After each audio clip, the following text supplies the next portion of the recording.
इकडे लक्ष द्या सर्वांनी. ही पुंडलिकाला दिलेली वीट आहे. विठेवर ते उभे आहे.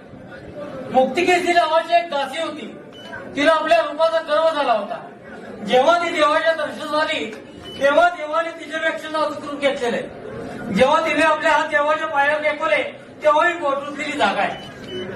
ही कृष्णावतारात कुंपणात गुरे राखायची काठी आहे. हा पितांबरचा सोगा आहे. हा वास्तव्याचा कतोड आहे. डाव्या हातामध्ये शब्द आहे. उजव्या हातात कमळ पुष्प आहे. हे ब्रह्मदेवाने जन्म घेतलेली जागा आहे. हे अर्धांगिनी रुक्मिणीवासाला स्थान आहे. हे मृगलांचन आहे. हा कौस्तुभमणी आहे. हे मकराकार कुंडल आहे आणि शिवाकार मस्तक आहे.